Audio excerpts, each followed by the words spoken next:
Kalau saya bicara seperti ini sudah disiapkan keynote speech tertulis, tapi saya kira lebih bermanfaat kalau saya bicara secara garis besar, pokok pikiran mengapa saya merasa mendesak kita harus kumpulkan the best brains of our country. Otak-otak terbaik bangsa Indonesia kita harus kumpul bersatu, segera kita percepat pembangunan Giant Seawall ini untuk menyelamatkan masa depan bangsa Indonesia, terutama 50 juta rakyat kita yang hidup di pantai utara Jawa. Aset-aset ekonomi yang begitu besar, sehingga pertumbuhan ekonomi berjalan, tapi segera kita atasi tantangan dan terutama kualitas hidup rakyat kita. Saya kira intinya itu, jadi saya sangat berterima kasih kepada Menko Perekonomian dan seluruh jajarannya, kepada semua KL, ya, dan saya berharap seminar nasional ini merangsang suatu pembahasan yang sangat serius tentang hal ini. Dan ada sesuatu kecenderungan bagi manusia normal kalau melihat kesulitan yang begitu besar dan mengetahui bahwa jawaban terhadap kesulitan itu begitu besar pula, sehingga ingin menunda pemikiran, ingin menunda pembahasan. Ini saya kira sangat merugikan kita semua. Dan juga bagi politikus biasanya berpikir dalam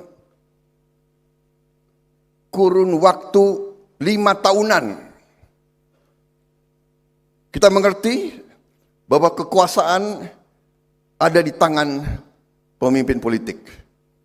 Kita mengerti bahwa negara berjalan dalam sistem politik melalui partai-partai politik, yang partai-partai politik itu diawaki oleh politisi, dan politisi itu berpikir 5 tahunan karena dia akan berkuasa atau tidak berkuasa 5 tahunan.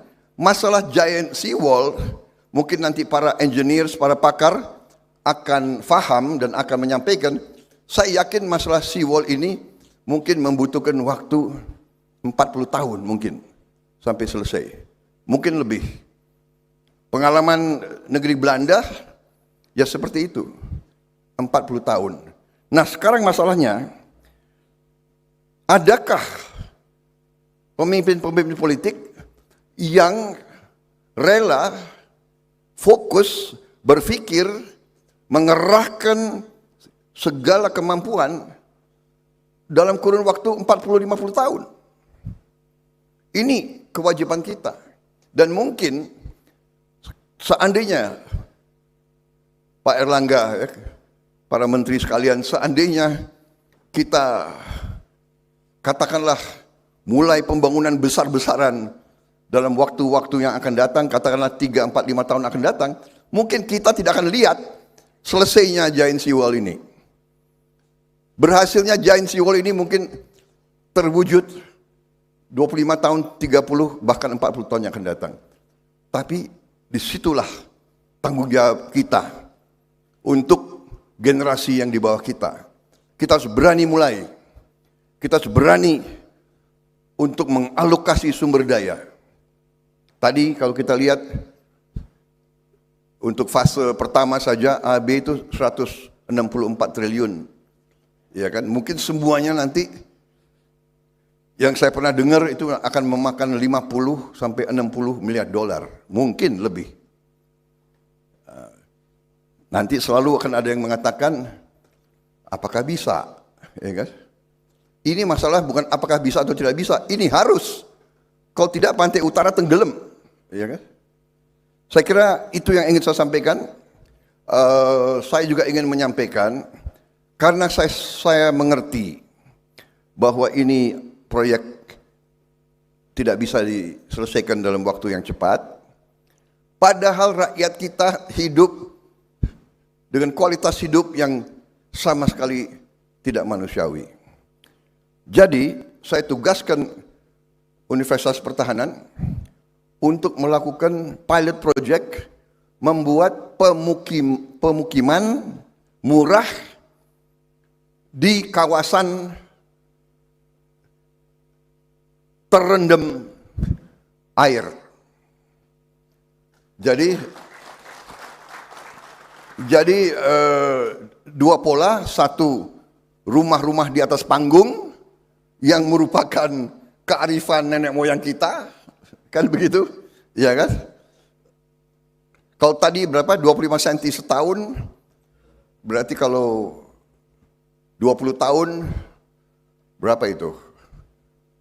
500 cm. Berarti panggung ini harus bisa di atas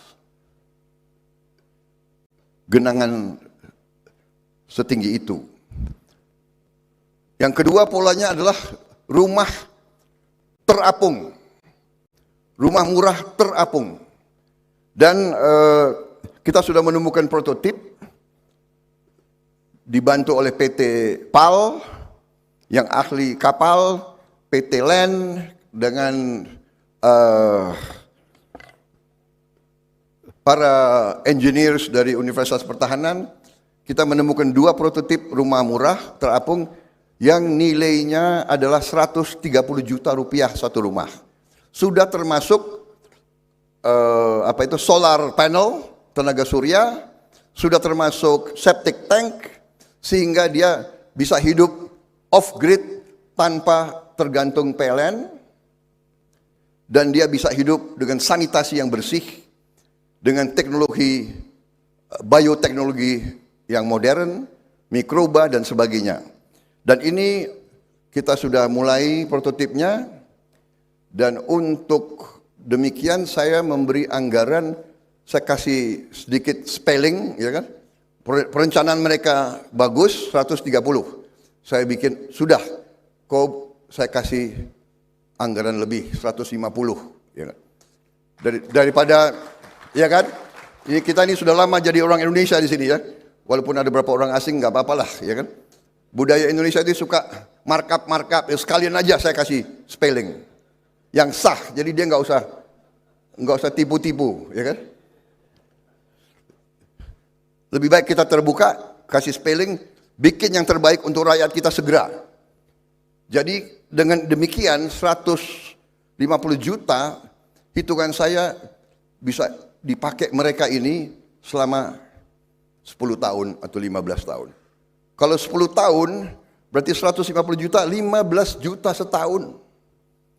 Untuk satu keluarga hidup dengan bersih, hidup dengan sehat, anak-anaknya tumbuh dengan baik, sambil gagasan besar ini kita jalankan.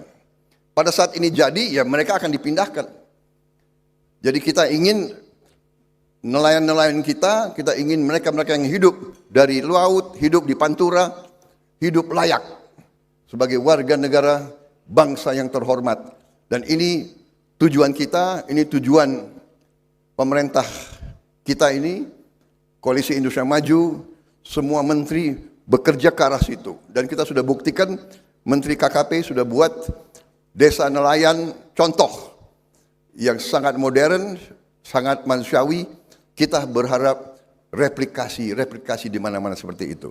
Jadi saudara-saudara, kira-kira demikian yang bisa saya sampaikan, dan tentunya saya berharap nanti tokoh-tokoh, pengusaha dan sebagainya, kalau ingin sedikit membantu, ya mungkin ikut dalam proyek yang saya sedang mendorong, juga supaya nanti kementerian-kementerian lain juga ikut mendukung dengan regulasi dan sebagainya, supaya kita segera merubah kualitas hidup sebagian rakyat kita. Tidak mungkin kita buat sekian puluh ribu rumah dalam waktu sekejap, tetapi Lebih baik kita mulai daripada kita tidak mulai sama sekali. Lebih baik kita berusaha daripada tidak berusaha sama sekali. Saya punya suatu pandangan filosofi bahwa kita tidak boleh menyerah. Apalagi menyerah sebelum berjuang. Ini adalah tugas mulia kita bersama. Kita harus membawa perbaikan kualitas hidup kepada saudara-saudara kita yang hari ini, malam ini hidup dalam keadaan yang menurut saya tidak pantas bagi pemimpin ASEAN, bagi negara yang menjadi panutan daripada banyak negara dewasa ini. Terima kasih atas perhatian saudara-saudara, terima kasih atas jerih payah kalian. Semoga seminar nasional ini membawa suatu pengertian dan kedua membawa suatu tindakan yang pertama mempercepat terwujudnya gagasan ini, mempercepat supaya meyakinkan seluruh stakeholder, ya kan, meyakinkan semua tokoh-tokoh yang berpengaruh, karena ada saja sudah mengerti strategi besar, sudah mengerti kepentingan besar, sudah mengerti keputusan politik, masih saja berpikir sektoral, masih ada yang berpikir yang tidak mau kerjasama dengan secepat-cepatnya demi rakyat kita. Ini yang kita ingin mendobrak melalui kegiatan semacam ini, seminar nasional semacam ini. Terima kasih Pak Erlangga, terima kasih leadership Anda, juga terima kasih Pak Hadi, leadership Bapak dalam mempercepat semua proses ini. Mendagri semuanya bekerja, Menteri KKP saya sangat menghargai terobosan-terobosan Bapak. Mendak juga keberpihakan Bapak terhadap pedagang-pedagang kecil, pengusaha-pengusaha kita, saya hargai. Terima kasih. Wassalamualaikum warahmatullahi wabarakatuh. Salam sejahtera bagi kita sekalian. Shalom Om, Santi, Santi, Santi Om. Salam kebajikan. Selesai. Terima kasih Bapak Prabowo Subianto. Kita bersiap menuju sesi diskusi panel, di mana kita akan membahas upaya perlindungan yang lebih masif terhadap kawasan Pantura, Pulau Jawa. Opsi pembangunan Giant Sea Wall atau tanggul laut ditawarkan untuk menjadi upaya mitigasi jangka panjang, tidak hanya untuk perlindungan berlapis dari ancaman banjirop dan penurunan muka tanah, namun juga potensi penyediaan air bersih lepas pantai, peningkatan konektivitas antar wilayah, dan pengembangan kawasan baru di daerah pesisir.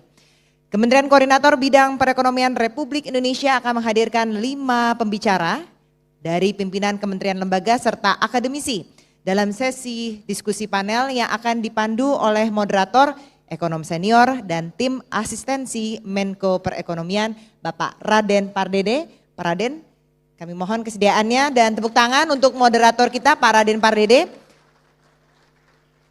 Bapak Ibu sekalian, acara ini juga hadir secara langsung melalui Kompas TV dan juga dari YouTube Kementerian Koordinator Bidang Perekonomian Republik Indonesia dan channel YouTube Universitas Pertahanan Republik Indonesia.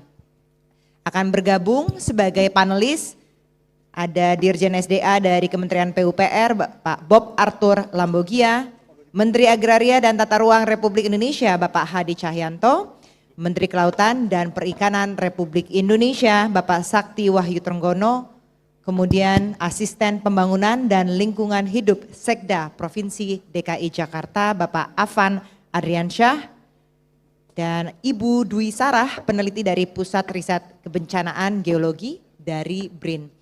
Kami mohon para panelis untuk bersiap, nanti akan diundang langsung oleh moderator dan juga ada penanggap Mr. Victor Konen dari Witteven Bos Indonesia. Pak Raden Pardede, the stage is yours. Terima kasih Ibu Moderator. Bapak-bapak yang kami hormati, Pak Menko Perekonomian, Pak Menteri Pertahanan, Pak Menteri Dalam Negeri, Pak Menteri ATR BPR, kemudian Pak Menteri Perdagangan dan juga Pak Menteri Kelautan dan Perikanan, serta semua para petinggi di negeri ini dan juga para pengusaha, dunia usaha, dan juga para mahasiswa, dan tentu juga para wartawan, seluruh stakeholders dari bangsa Indonesia ini. Sebetulnya tadi apa yang sudah diutarakan oleh Pak Menhan yang terakhir ini, saya pikir itu dari dalam hati beliau. Ini saya sangat terkejut bahwa pengetahuan beliau mengenai keadaan di Pantura Jawa ini ternyata jauh lebih banyak dari yang kami baca. Luar biasa, Pak. Kalau tadi saya tambahkan sedikit, apa penyebab masalahnya? Kalau nggak salah waktu itu dengan Pak Menko Perekonomian, kita kedatangan Pak Emil Salim. Pak Emil Salim ternyata menyatakan bahwa ada arus laut dari daerah Natuna ini, Pak, yang selalu menghantam Jawa. Jadi ini sebetulnya memang awal muasalnya bahwa sejak dulu pun Jawa ini, pantai utara Jawa ini, itu sangat rentan terhadap banjir dan rob tadi itu.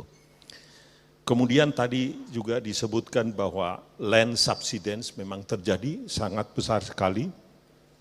Dan juga mungkin kita harus antisipasi bagaimana persoalan dari global warming ini kalau terjadi juga nanti pelelehan daripada es di kutub sana, maka itu adalah tambahan problem lagi yang kita antisipasi ke depan. Jadi memang topik ini sangat-sangat relevan untuk kita bahas. Dampaknya juga tadi sudah dipresentasikan oleh Pak Menko Perekonomian, penduduk kita yang sangat besar di daerah pantai utara Jawa, kemudian infrastruktur kita semua di pantai utara Jawa, aset-aset kita yang paling produktif dan paling berharga di pantai utara Jawa. Jadi memang ini bagaimana kita menyelamatkan pantai utara Jawa ini menjadi sangat-sangat penting untuk kita diskusikan. Dengan persoalan yang tadi, bagaimana respon kita? Persoalannya sangat besar, tadi Pak Menhan juga menyatakan persoalan besar apakah kita menyerah, tetapi disebutkan ini adalah tanggung jawab kita semua dan kita harus lakukan, dan kita harus lakukan sekarang juga. Begitu banyak persoalan, kita sudah dengar Ibu dan Bapak sekalian, untuk itu, untuk membahas tadi itu, apa yang sudah diamanatkan oleh Pak Menko dan juga Pak Menhan tadi itu, kami mengundang untuk membahasnya lebih lanjut, yaitu Bapak Menteri Kelautan dan Perikanan, Bapak Sakti Wahyu Trenggono. Kami persilakan, Pak.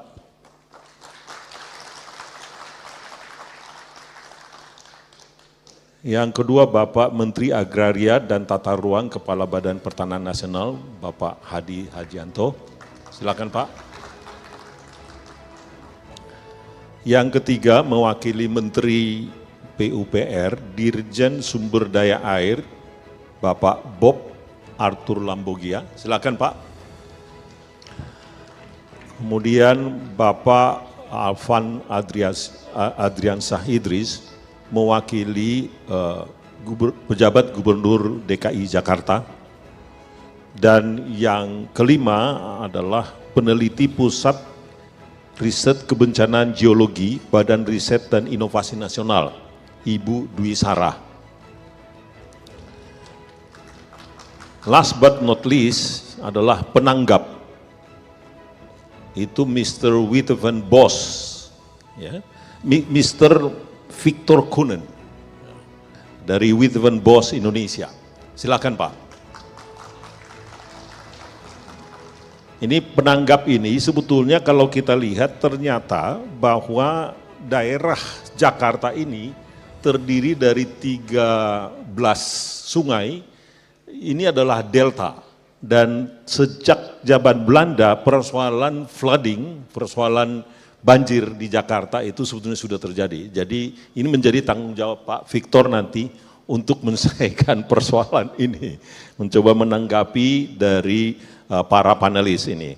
Untuk itu karena waktunya sangat terbatas, mungkin kita 8-10 menit masing-masing untuk memberikan pemaparan. Kami persilahkan mungkin dimulai dengan Pak Arthur Lambogia karena beliau adalah mewakili Menteri PUPR dalam rencana pembangunan dari tanggul pantai atau tanggul laut ini. Silakan Pak, 8-10 menit. Terima kasih. Baik, terima kasih Bapak. Yang terhormat Bapak Menko Perekonomian Bapak Erlangga Hartarto, yang terhormat Bapak Prabowo Subianto, Menteri Pertahanan Republik Indonesia, para menteri yang hadir pada kesempatan ini, para panelis, penanggap, dan Bapak Ibu peserta seminar. Assalamualaikum warahmatullahi wabarakatuh.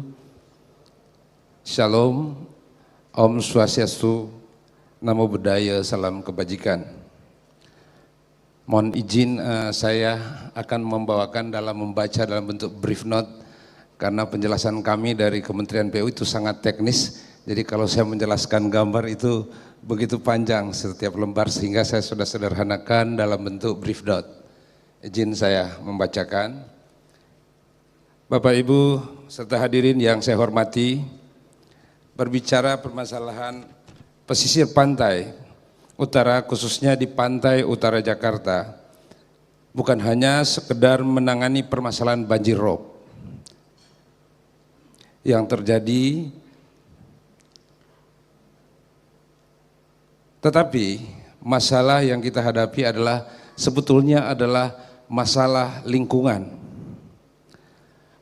Untuk mengatasi masalah lingkungan ini maka perlu kita laksanakan pemulihan lingkungan atau environmental remediation.